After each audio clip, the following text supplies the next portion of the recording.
काका मुहना बंद कैले। हमको लगा था तू दोनों जने ना संगम वाले मेला में भटक गए रहे। आज तो हर लोग के मिलान कर दे। अच्छा तार छोटा साड़ू है। ए भैया कहानी के तनी ध्यान दिया।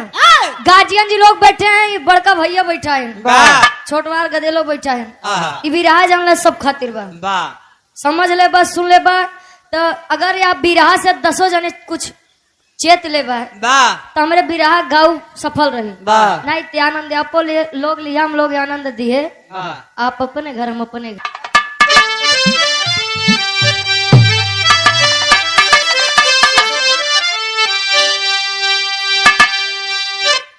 नादान पंछी को उन्मुक्त उड़ने दो, इन परी कभी कुछ न बंधन लगाओ। हो ना सका जो स्वयं से कभी भी, वही ख्वाहिशे तुम न इन पर उड़ाओ। छीनो न बचपन ये लड़कपन, सुंदरतम जीवन के पलना मिटाओ। सुरेंद्र की इच्छा करो खुद समीक्षा, परीक्षा में बचपन को यूं न गवाओ।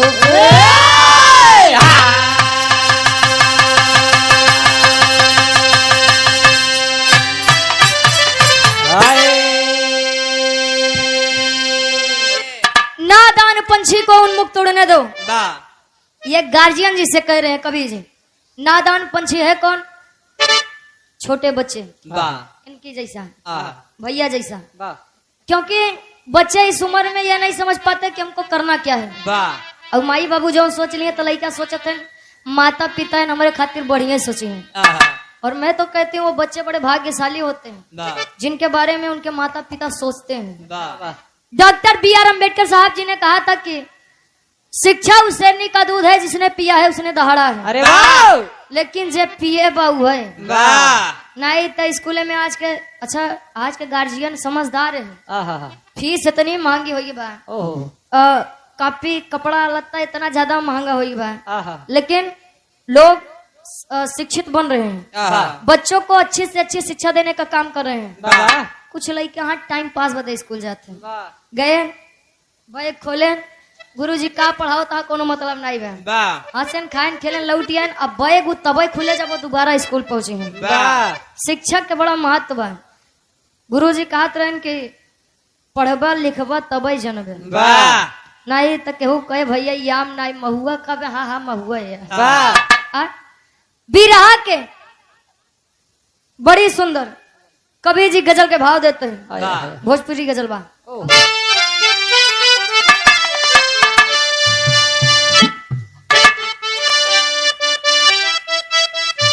क्या बात है। बिरहा सम्राट स्वर्गीय दादा श्री राम कैलाश यादव जी बात कहते रहे, कहे तेरी मेरी आंख लड़ी लोगों ने बदनाम किया, कहे दुनिया का बक्का दिया, हम तू अपन काम किया। कहे केहू केहू कहे ला उमरिया के दोस्त बा, कही के गए सूरदासी सब नजरिए के दोस्त बा। लइका कहे का बैठा रहा, ए भैया बैठा रहा महाराज, रोज रुचि नहीं आएंगे। हाँ आज सुन ले, अगर मन कहे तो नहीं तो जा पिछवाड़े भाग जाए। का फोटो खींचे, आराम से खींचे। अब लइका कहे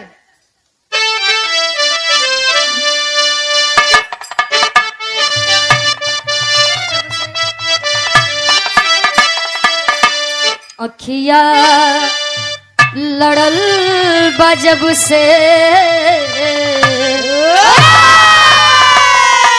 अरे अखिया लड़ल बजब से दिल में करार नहीं थे।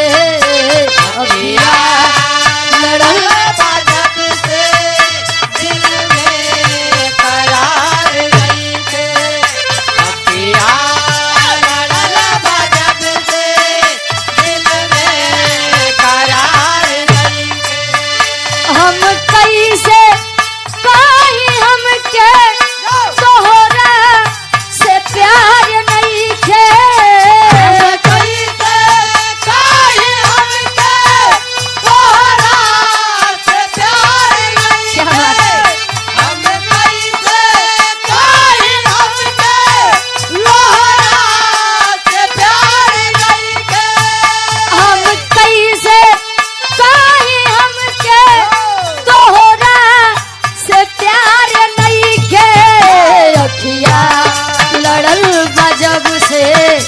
दिल में करार नहीं थे। अखिया लड़ल बजब से दिल में करार नहीं थे। अखिया लड़ल बजब से दिल में करार नहीं थे।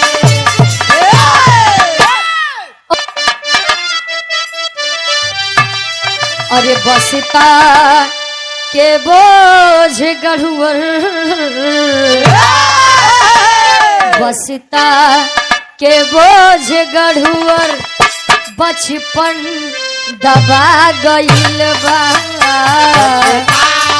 के बोझ गढ़ुअर बचपन दबा गइल बा।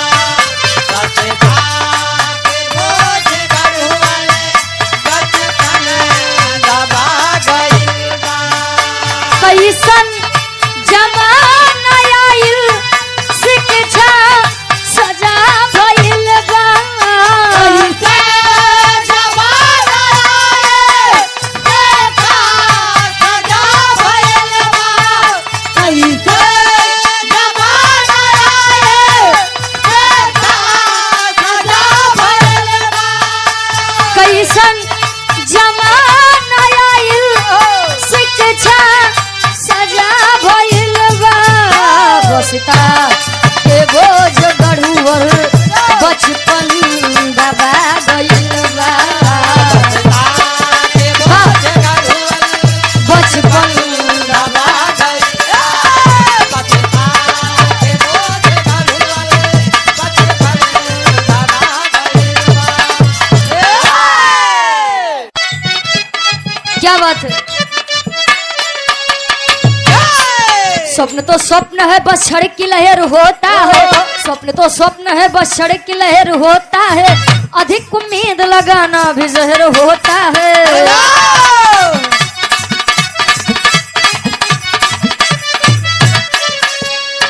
पुष्प खिले तो महक हर दिशा में व्यापेगा। पुष्प खिले तो महक हर दिशा में व्यापेगा। उन्मुक्त उड़ने दो पंछी गगन को नापेगा।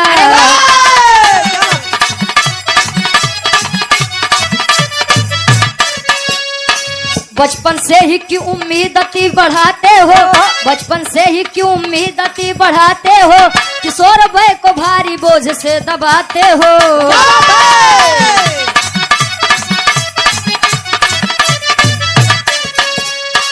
ABCD टेबल में दबी किलकारी है। ABCD टेबल में दबी किलकारी है। अल्फा बीटा अब किशोर युवा पे भारी है।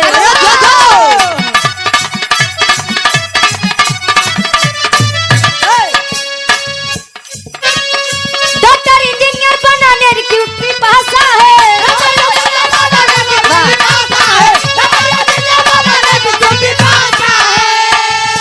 तो डॉक्टर इंजीनियर बनाने की क्यों पिपासा है। बड़ी लोगों में उम्मीद बेतिहासा है।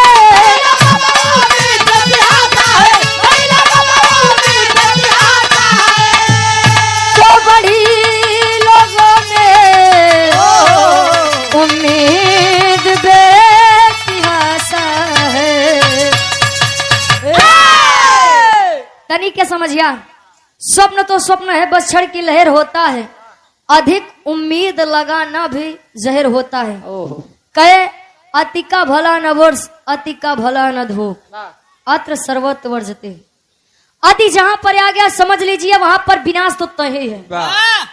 आजकल के माता और पिता की मैं आदत बता दूं, माई बाबू जब लड़कियां जन्म लिए थोड़ा सा बड़ा हुए तो अच्छे से अच्छे स्कूल में भेज दें। पहले मन में सपना पाल लिया लड़कियां हमारी डॉक्टर बन जाए, इंजीनियर बन जाए, टीचर बन जाए, सरकारी नौकरी बस मिल जाए बस। अच्छा सबका सब चीज प्राइवेट पसंद बा, लेकिन दुल्हा सरकारी चाहिए भैया। अब वही जवान दवाई सरकारी अस्पताल में मिले, ओका जगह लइए तो ओकर कीमत न रहे, और वह दवाइया जाए के मेडिकल स्टोर से खरीद लियो, वहाँ पैसा लागे 400-500, ओकर कीमत हो जाते हैं। सही है, फोकट का चीज क्यों नहीं पसंद आवत भैया। कहे स्वप्न तो स्वप्न है, बस क्षण की लहर होता है, अधिक उम्मीद लगाना भी जहर होता है। एक छोट सा कहानी, छोट सा, वो बाबूजी है ये नहीं है, कहीं कांड गाभा तनी सुनिया। एक बच्चे की दशा क्या होती है, मनोदशा क्या होती है, ए पर विचार करिए। एक छोट सा कहानी है अपने उत्तर प्रदेश आजमगढ़ अराजी बाग। कहानी के तनी ध्यान से सुनिया। छोट सा परिवार व परिवार के मुखिया संतोष प्रजापति जी ट्रेवल एजेंसी के मालिक थे, और घर पर पत्नी थी, 2 छोटे बच्चे थे। बड़े बेटे का नाम मनीष प्रजापति और छोटे बेटे का नाम शौर्य प्रजापति। मनीष प्रजापति जब 10वीं की परीक्षा को पास हुआ, माता पिता बच्चे को प्रेम से अपने गले लगाए। आज पिता को बच्चे के अंदर अपना स्वप्न दिख रहा है। बोले बेटा परिस्थितिवश मैं तो इंजीनियर नहीं बन पाया, लेकिन मैं चाहता हूं कि तुम इंजीनियर बनो। अब लड़का छोट बात सोचे कि हमारे बाबू सोचते हैं तो बढ़िया सोचे हैं, हाँ कह दिया। और आप लोग जानते हैं डॉक्टरी लाइन और इंजीनियरिंग लाइन के लिए सबसे बड़ा कोचिंग हब कोटा है, जो कि राजस्थान में है। अगर इन 2 लाइनों की तैयारी करनी होती है तो माता पिता सर्वप्रथम बच्चे को राजस्थान के कोटा कोचिंग सेंटर में भेजते हैं।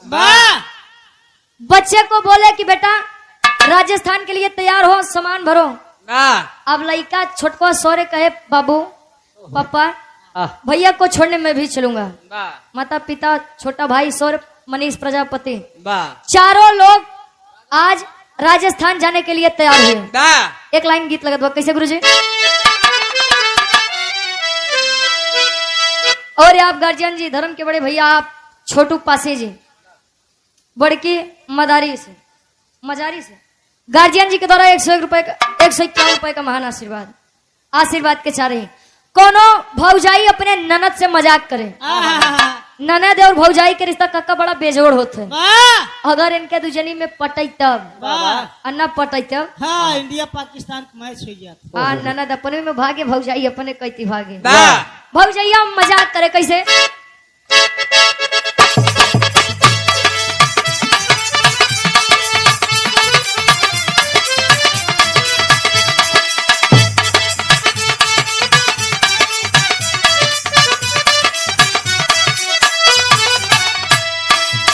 कहे सोनवा के लाकिटिया हो सिकड़िया नु हो,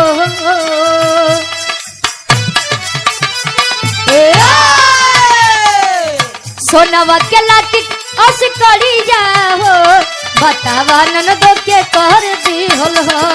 सोनवा के लाकिट हो सिकड़िया हो, बतावा ननदो के कर दी होल हो। सोनवा के लाकिट हो सिकड़िया हो, बतावा ननदो के कर दी होल हो। अरे वाह, आप धर्म के बड़े भाई, आप इस सौरभ गुंडा जी कुंडा सना आया भैया। 21 रुपए का महान आशीर्वाद, ऐसे तोहार नाम चमकत रहा। सोनवा के लाकिट और सिकड़िया हो, बतावा ननदो के कर दी होल हो। दोनों गलिया में दांत के निशानिया हो, बतावा चुम्मा से कर लिया। दोनों गलिया में दांत के निशानिया हो, बतावा चुम्मा से कर लिया। दोनों गलिया में दांत के निशानिया हो, बतावा चुम्मा लेकिन परिवार आज तैयार होत बस सपना बा अरमान बा मन में कैसे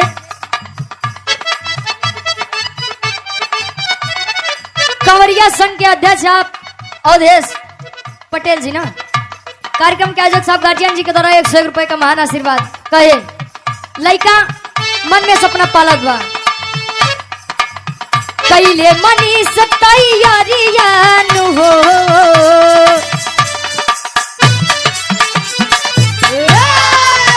कैले मनीष तैयारिया हो कदमवा बढ़ावे बबुआ पहले वाले सतारे हो कदमवा बढ़ावे बबुआ पहले वाले सतारे हो कदमवा बढ़ावे बबुआ कैले मनीष तैयारियान हो सपनवा सजावे बबुआ समझावे घरवा बाबू यो मतरिया हो सपनवा सजावे बबुआ समझावे घरवा बबुआ मतारे हो समनवा उठावे बबुआ समझावे घरवा बबुआ मतारे हो सपनावा सजावे बबुआ परिवार लिया अपना सब सामान ट्रेन पे बैठा अच्छा माई के करेजा जोन होते कहे माई के जियरा गाई के अब पुतवा के जियरा कसाई के बाबू के जियरा साढ़े के सुधर ही जाए नहीं जहाँ जिन जो लिखा बा तौन पढ़त है वही हम सोचे हमारे राजेश चाचा के मौसिया खाए इतना दिक्कत होते है अब साढ़ू हुआ तो उनके लड़के हुई हैं अब लड़के हुई हैं तो जाहिर से बात भैया ये राजेश चाचा हम नहीं कहते हैं जो रिश्ता बहुत तनी बताई देते हैं अब महतारी अपने वो छोट के लड़का मनीष के समझावत बा और हकीकत बात है माता और पिता का आज के समय में सबसे बड़ा डर जानते हैं क्या है हमार लड़के कोनो गलत संगत में न पड़े नशा पता ही न करे दारू भले पिए लेकिन माई बाबू कितनो कड़ाई कैले चच्चा जेका गलत रास्ता पे जाई के बा चले जात है चला ही जाए उजाबई करी जाबई करे कितना रोक ली महतारी समझावत बा अपने लड़कवा के कैसे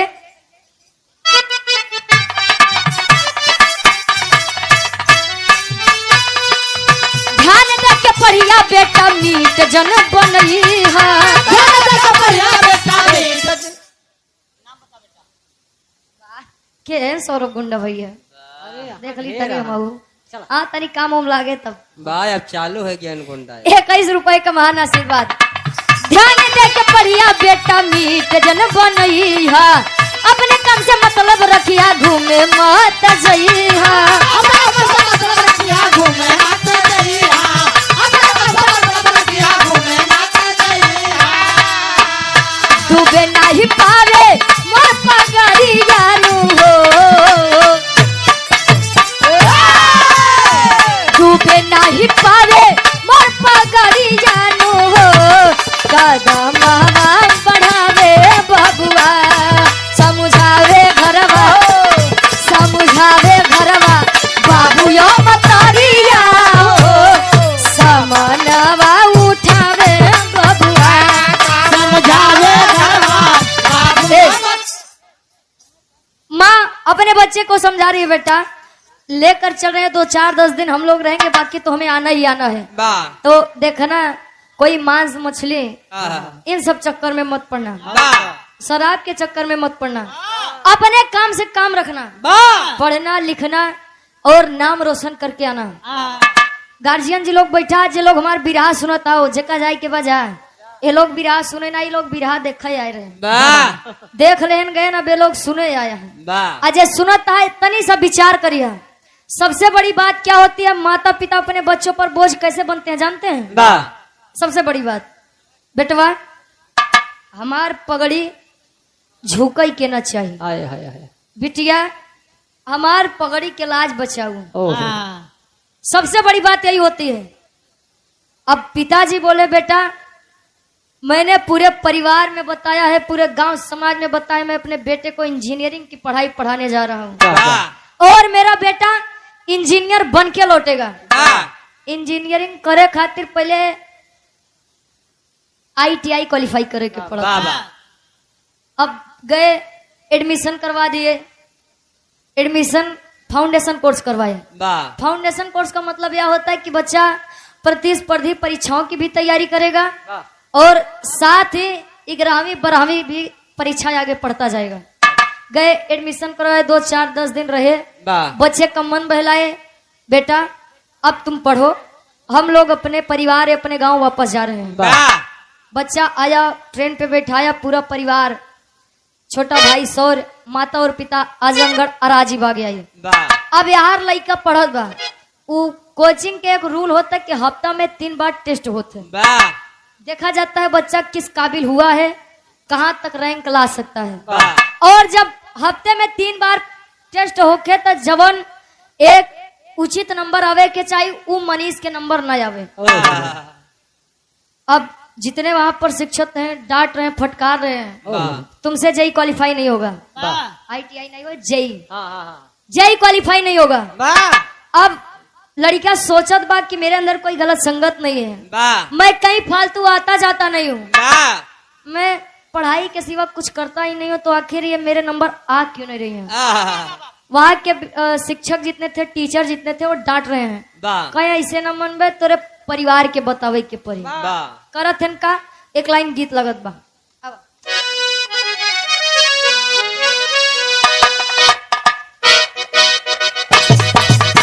क्या बात है?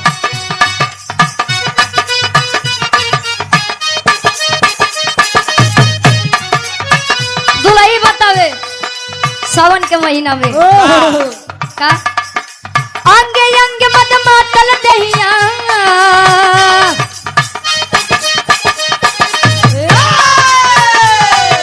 अंगे अंगे मद मातल दहिया खिल के भइल कचना।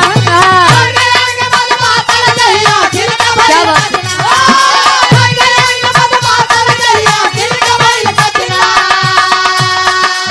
भोर बन के आजा राजा जो ही राहत तोहार।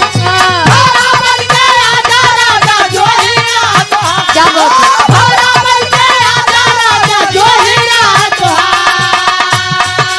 अंगे अंगे मद मातल दहिया खिल के भइल कचना। भोर बन के आजा राजा जो ही राहत तोहार। मोरे बलमुआ हो, मोरे बलमुआ हो कबले करैबा इंतजार। मोरे बलमुआ हो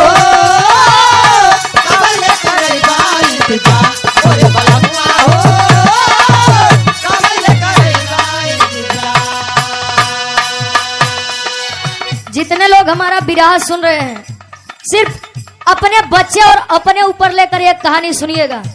मान लीजिए आप पिता हैं, आपका एक छोटा सा बच्चा है, आप उसे पढ़ने के लिए राजस्थान भेज दिए।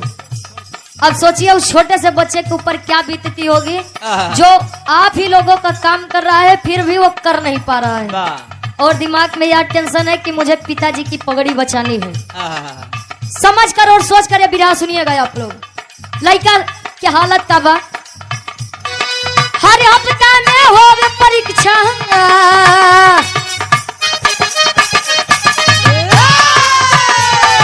हर हफ्ता में होवे परीक्षा भारी पड़ल दबाव। क्या बात है?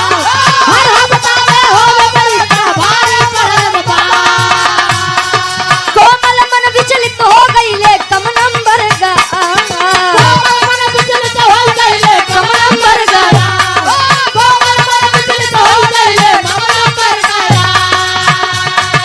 हर हफ्ता में होवे परीक्षा भारी पड़ल दबाव। कोमल मन विचलित हो गईले कम नंबर गया।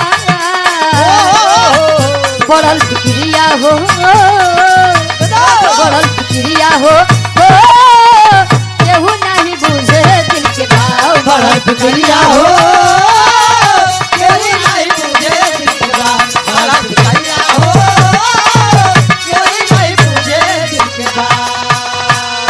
नंबर नहीं आ रहा है, बच्चा विचलित है, रो रहा है, सोच रहा है। तब ले विद्यार्थी यानी मनीष के पिता के पास फोन लगाए, जितने भी अध्यापक थे। अब बोले क्या, फोनवा लगवले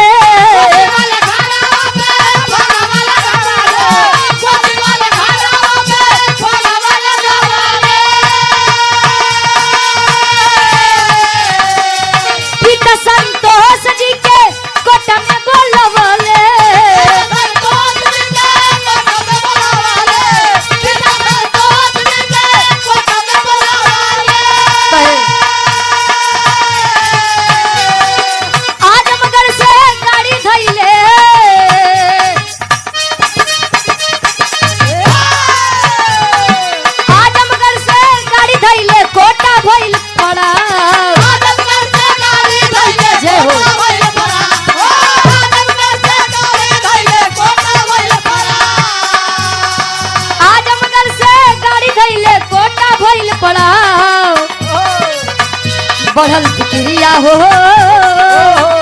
बढ़ल फिक्रिया हो केहू नहीं बुझे दिल के घाव। और आप राजेश ग्वाला जी क्या आप साढ़ू जी डॉक्टर आजाद यादव जी वाह 51 रुपए का महान आशीर्वाद। ए चचा मौसिया नहीं कही सिर्फ साढ़ू कहे। अच्छा साढ़ू का इसका दिक्कत बाबे मौसिया कहे यहाँ लिखा भैया हो। चचा आवा लौटिया हाँ, बच्चा बुला रहा है चचा। अब मंच पे आवा हूँ रहा पे जी उतरा अब ऐसे नीक नहीं लगता है। आइए आपका स्वागत। ए भैया ध्यान देंगे पिता फोन लगाए आए पिता आजमगढ़ से गाड़ी रखे कोटा शहर आए। टीचर बताया कि भाई देखिए आपका बच्चा पढ़ने में बड़ा कमजोर है वाह और यार जेई क्वालिफाई नहीं कर पाएगा और जब जेई क्वालिफाई नहीं कर पाएगा तो इंजीनियरिंग लाइन में आगे कैसे बढ़ेगा। वाह काम करिए ले जाइए कोई और काम करवाइए। और जब इतनी बतिया पिताजी सुने तो बड़ा दुख भा। वाह ठीक मैं अपने बच्चे को समझा दूंगा। लई के गए समझाए बुझाए घंटे 2 घंटे 4 घंटे बच्चे के साथ रहे। कहे बेटा अब मेरी ट्रेन है चल मुझे छोड़ के आ जा। शायद वह छोटा सा बच्चा मनीष प्रजापति अपने आप को उस माहौल में ढाल नहीं पाया था। गांव की हरियाली माता का प्रेम छोटे भाई का स्नेह नहीं भूल पाया था। धीरे धीरे शाम हो रही है बच्चा ट्रेन पे पिता को बिठा करके अपने हॉस्टल वापस लौटा और जैसे जैसे शाम हो रही है बच्चा अवसाद से घिर रहा है। टेंशन होत बा। तेरी के भाव में कवि जी लिखा था नहीं शिक्षा के ऊपर एक लाइन कैसे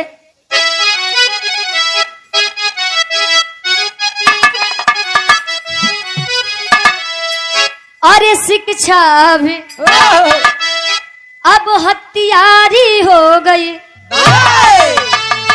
अरे शिक्षा भी अब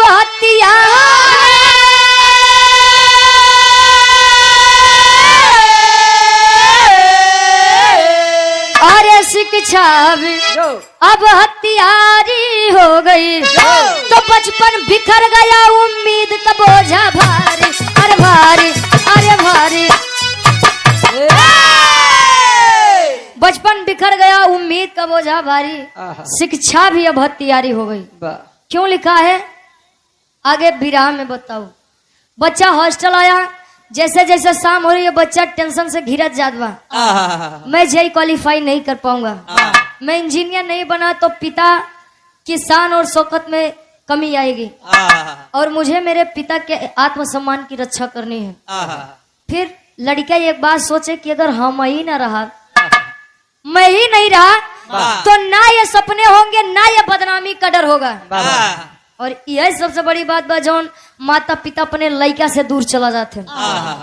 छोटा सा बच्चा मनीष प्रजापति नहीं समझ पाया और उसी कमरे में पंखे में चद्दर के फंदे से लटक कर अपनी जान दे दिया। अभी पिता आधी दूर तो ही पहुंचे थे तब तक हॉस्टल से फोन गया। संतोष प्रजापति बोल रहे हैं। हाँ बताइए आपका बेटा मनीष प्रजापति कहे हाँ अभी मिल के आ रहा हूँ। अब वो इस दुनिया में नहीं रहा। एक बार ये बातें अपने आप ऊपर लेकर देखिएगा आप लोग। और जब इतनी बतिया संतोष प्रजापति सुने आय हाय दुख का बादल फट गया। आप सोचिए जो पिता अपने बच्चे से मिलकर आ रहे हो और कुछ ही समय में यह खबर आए कि आप जिससे मिलकर आ रहे हो वो इस दुनिया में नहीं रहा। आपके ऊपर क्या बीतेगी ये आप सोचिएगा। आज पुनः पिता अपने बच्चे की जब इस हालत के बारे में खबर पाए आधी रास्ते से फिर लौट के कोटा शहर में आए और जब कोटा शहर में आए तो बच्चे की लाश को अपने गोदी में लेके कहते हैं का कहें गुरुजी एक लाइन गीत लगत बा।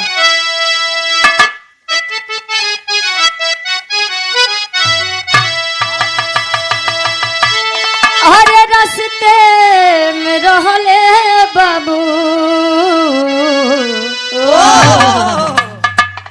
डर से बढ़िया कवि जी फर्ज में लिखे भाव है उस लाचार बेबस पिता का लड़का के लाश से कहते हैं का कहे अरे रास्ते में रहले बाबू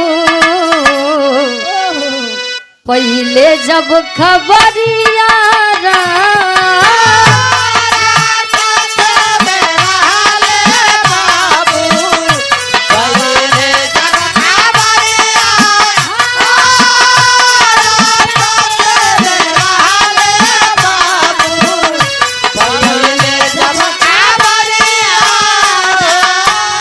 रास्ते में रहले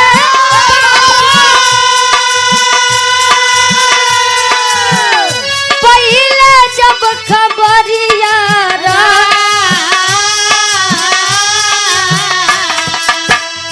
वापस अइले कोटा शहर वापस अइले कोटा शहर बरसे नजरिया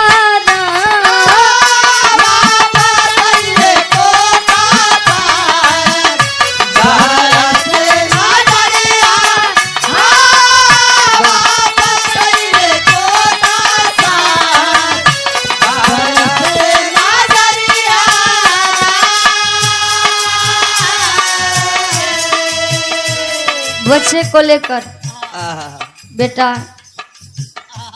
ए मनीष तूने हमको संकेत किया तूने हमें बताया कि पिताजी मैं ये नहीं करना चाहता लेकिन शायद मैंने अपने स्वार्थ के लिए अपने बच्चे की बलि चढ़ा दी। लड़का से कहे का कहे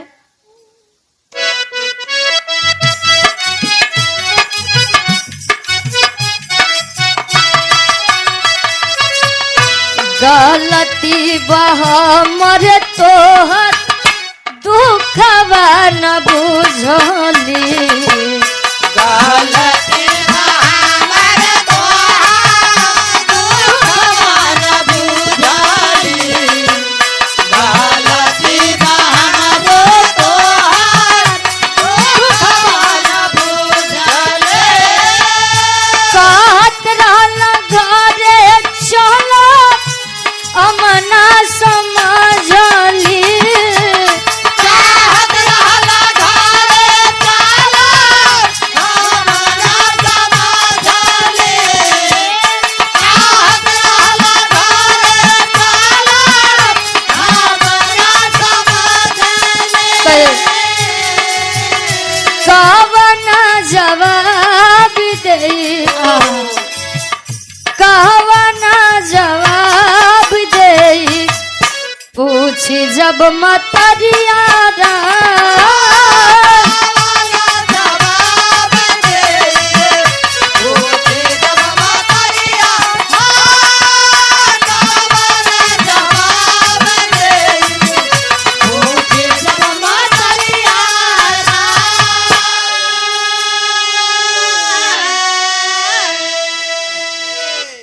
रो रहे हैं पूरा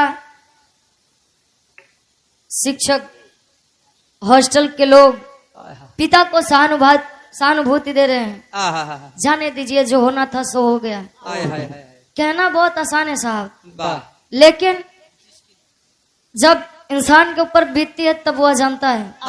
सब जानते हैं कि जो आया है उसे जाना है हम हो आप हो लेकिन यह दुख जब पड़ता है तो कितना भी कोई समझा ले वो दर्द नहीं सह सकता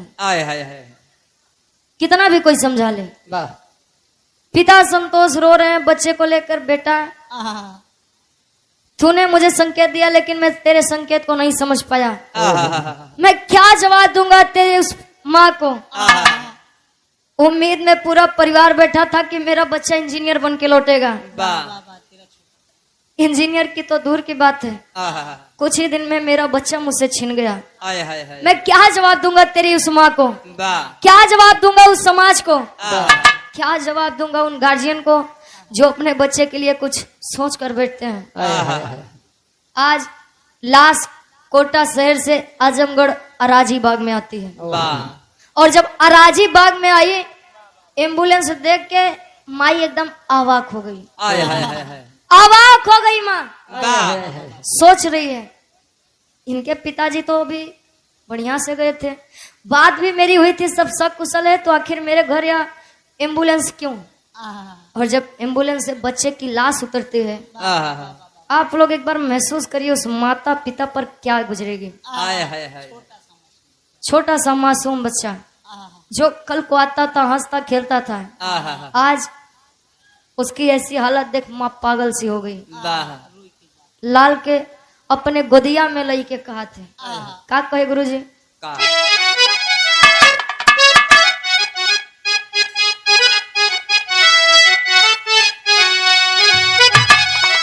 माई कहे का अरे उठा उठा लइका से बचवा, ए बेटा, जब आते थे तो कहते थे माँ ये खाना है वो खाना है, आज क्यों नहीं बोल रहा है बेटा? बोल रहा। माई पागल से होगी बाबू, कहात बलाई क्या से? अरे उठा उठा मोरे लाल कुछ खाई ले बहो, उठा उठा मोरे लाल कुछ खाई ले बहो, एक बेर मम्मी कह के हमारा के बोलाई ले बहो, एक बेर मम्मी कह के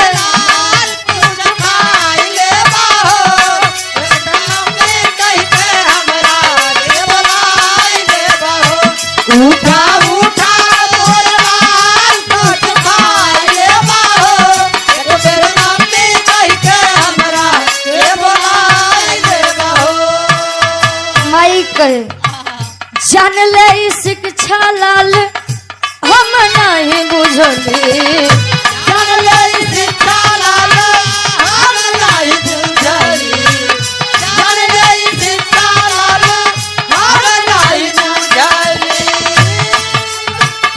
जान ले शिक्षा लाल हम नहीं जानली, अपना से दूर तो है कबो नहीं भेजती, अपना से दूर तो है कबो नहीं भेजती, अपना से दूर तो है कबो नहीं भेजती,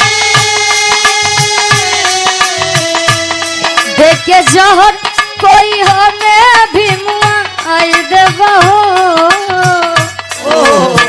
नहीं जीना मुझे, बेटे के लिए पागल हुई है, देखे जहर कोई हमें भी मुआई देबहो, एक बेर मम्मी कह के हमारा के बोलाई ले बहो, एक बेर मम्मी कह के हमरा के बोलाई ले बहो, एक बेर मम्मी कह के हमरा के बोलाई ले बहो, उठा उठा मोर लाल कुछ खाई ले बहो, उठा उठा मोर लाल कुछ खाई ले बहो, एक बेर मम्मी कह के हमारा के बोलाई ले बहो, एक बेर मम्मी कह के हमरा के बोलाई ले बहो। माँ पागल सी हो गई अपने बच्चे के लिए, रो रही है, समझा रहा है पूरा परिवार, पूरा गांव समाज, लेकिन कहा एक माता का दर्द शायद कोई नहीं समझ सकता। अभी हाल ही में कांड हुआ है हरियाणा में, भिवानी जिले में, एक लड़की थी 19 साल की, मनीषा नाम था, घर से गायब हुई, 2 दिन हुआ, पुलिस प्रशासन के पास गए, माता पिता केस करवाने के लिए, बता दिया कि लड़की जवान थी, किसी लड़के के साथ भाग गई होगी, परेशान मत होइए, लौट आएगी। रिपोर्ट लिखने के बजाय माता पिता को बच्ची के खिलाफ भड़का रहे हैं, बारे आज का हमारे समाज का अंधा कानून। और कुछ दिनों के बाद लड़की की लाश मिली, मुंह पूरा था ही नहीं, ऐसा लग रहा था जैसे एसिड वगैरह डाल के पूरा मुंह खराब कर दिया गया हो, और लड़की की बच्चेदानी भी निकाल ली गई थी, किडनी निकाल ली गई थी, सांस लेने वाली जिसे सांस लिया जाता है वो नली निकली हुई थी। बारे दरिंदगी की कोई हद ही नहीं है आज के समाज में, और जो दरिंदे या काम करते हैं वो डरते नहीं, इसलिए नहीं डरते हैं, जानते हैं पैसा है, पैसे से सब संभव है। अब आप सोचिए, जो पिता, जिस पिता का सहारा उसकी बच्ची थी, अपनी बच्ची को उस हाल में वह पिता देखा होगा, उसके ऊपर क्या बीती होगी। और आज के लोग तो कहीं हम संतन से का परी, 2 टाइम के भोजन मिल जाए काम खत्म। समाज में क्या हो रहा है, देश दुनिया में क्या हो रहा है, उस पर भी निगाह उठा कर देखिए, समाज सुधर जाएगा। आज माता पिता रो रहे हैं, पूरा परिवार रो रहा है, बच्चे को जलाने के लिए ले गया पूरा परिवार। अब पहले के शिक्षा और आज के शिक्षा में अंतर का वतन से आप लोग विचार करिए। पापट के भाव में कवि जी लिखते हैं का, और आप आदरणीय परम सम्मानित राजूपाल बीडीसी बेलखरिया का पूर्व से आप 21 रुपए का महान आशीर्वाद, और आप भोलापाल अवधेश प्रधान जी बेलखरिया का पूर्व से 51 रुपए का महान आशीर्वाद। अब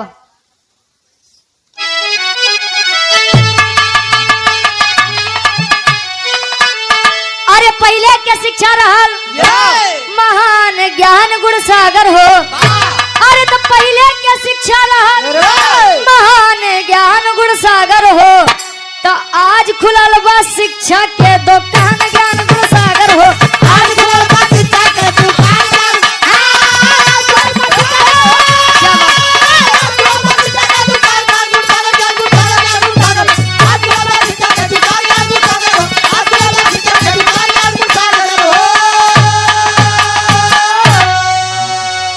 भाई सौर रो रहा, गाँव सकल हितनाथ हो, बाउर भैले पिता संतोष, कुछ बाटे नहीं सुझात हो।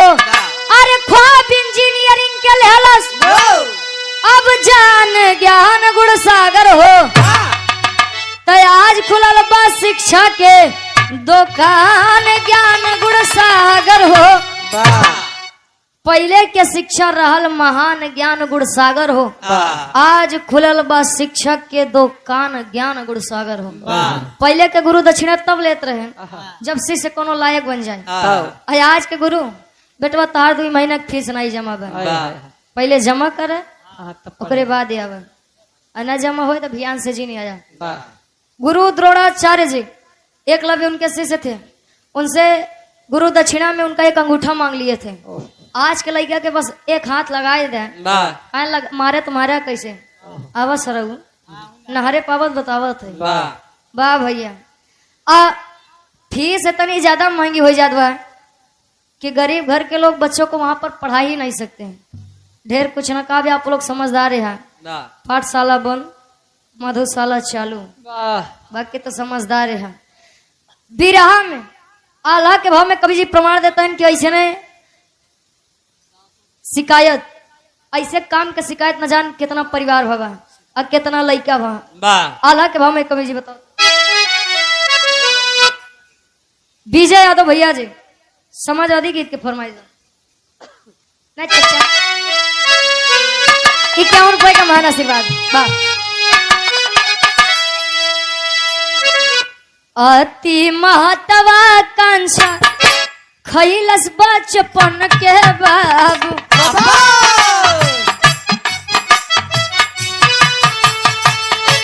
खो खो कबड्डी गुल्ली डंडा गहेरा,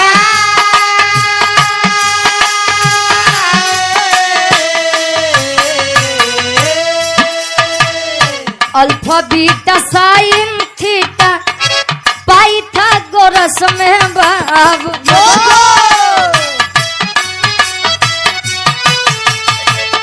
बटनी बायोलॉजी में गाइल बा सब भूला,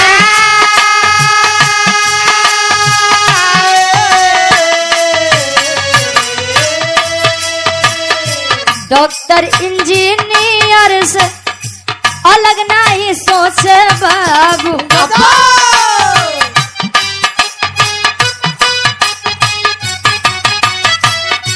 बचपन के इच्छा सब दे हो लस नसा,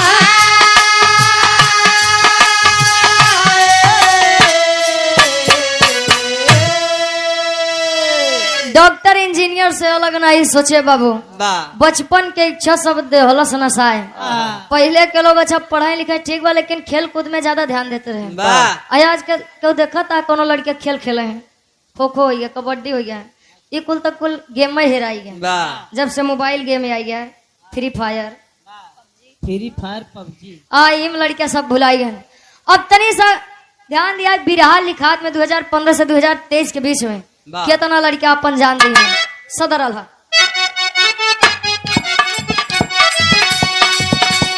3 अगस्त के मनोज चोपड़ा हो,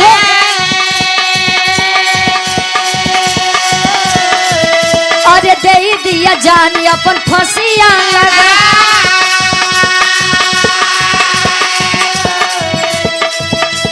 बिहार के भागो मिश्रारी चराची के,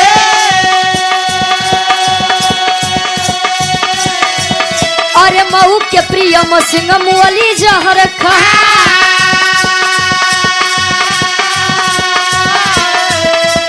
2015 में 18 दिए जन्म,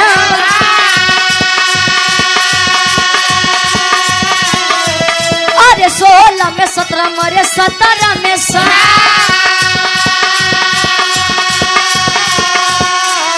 अरे 18 में 20 मरे, 19 में 12, तो 23 में 26 गईले दुनिया भूला।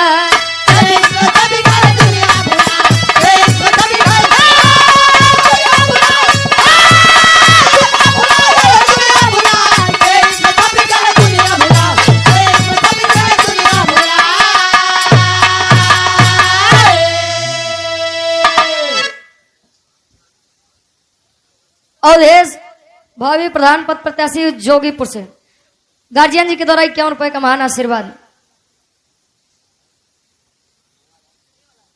और आप गार्जियन जी मेवालाल, आपके द्वारा 51 रुपए का महान आशीर्वाद।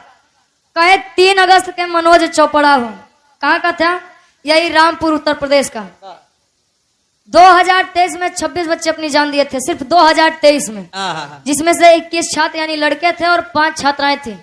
मरने वाले बच्चों की संख्या उम्र 17 से 20 के अंदर थी।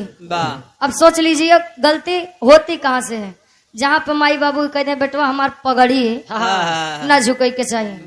कोटा में कुछ बच्चे अपने माता पिता के लिए आते हैं तो कुछ अपने शौक वसाते हैं। अजय अपने पढ़े खातिर आवत है नो तो नाम कही जाते हैं, अजय माई बाबू बदे जाते हैं, ओकर परिणाम यह निकलत है। आखिरी निवेदन भाई आप गार्जियन जी से खड़ी के भाव में। अब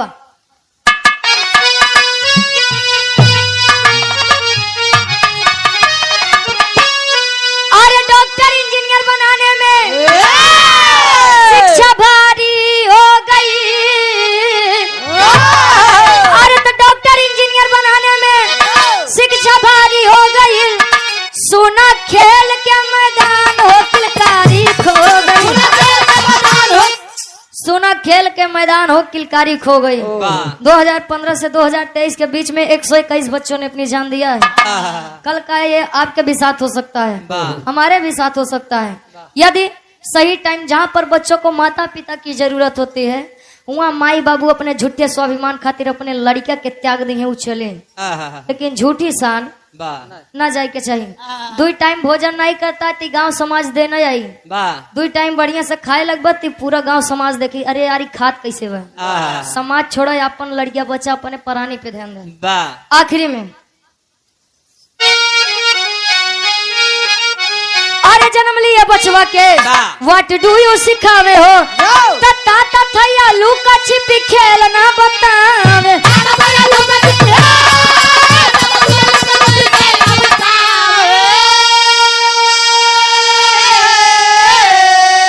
तो मोबाइल गेम में जिम्मेदारी खो गई, तो मोबाइल गेम में जिम्मेदारी खो गई, सोना खेल के मैदान हो किलकारी खो। जन्म लिए बचवा के व्हाट डू यू सिखावे हो, तो ताता थैया लुका छिपी खेल न बतावे हो। आज के माई बाबू इतना मॉडर्न हो गया कि ना पूछा, मोबाइल ले ले 2 मोबाइल बा, लड़का रोवत बा मोबाइल की आदत पकड़ा ले भैया ले जब लड़के वो बड़ा हो जाये ओकर नशा हो जाये मोबाइल के, कहीं का बताई लड़के हमारे एकदम खराब हो गए, आदत धरावे वाला के बा माई बाबू। ये बारे हाथ जोड़ के निवेदन बा, बच्चा जो करना चाहता है एक बार आप उसको जानिए, हो सकता है वो जहाँ जाना चाहता है उसी लाइन में आपका नाम कर जाए कि जरूरी बट डॉक्टर इंजीनियर बनाओ तो भाई हमारा नाम हो। कहीं कहीं माता और पिता से बच्चे जाने जाते हैं तो कहीं कहीं बच्चों के नाम से काम से माता पिता जाने जाते हैं। वाह, वाह। भैया एक दूसरे के एक दोनों पूरक हैं। वाह, वाह। आखिरी में खानदान के परिचय बा चचा अब अब उमा जी ने बैठा रहा। अब आखिरी में खानदान के परिचय बा और ये आप गार्जियन जी धर्म के बड़े भैया आप छोटू पासी जी बड़की मजारी से आपके द्वारा 101 रुपए का महान आशीर्वाद कहे। गुरु बिहारी गुरु गणेश मत छीनो बचपन की लाली।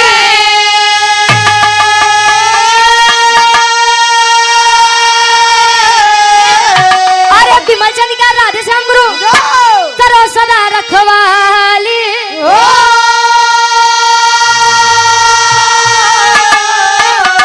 शिक्षा भी अब हथियारी हो गई रुचि कभी सुरेंद्र दया करा महतारी। शिक्षा भी अब हथियारी हो गई।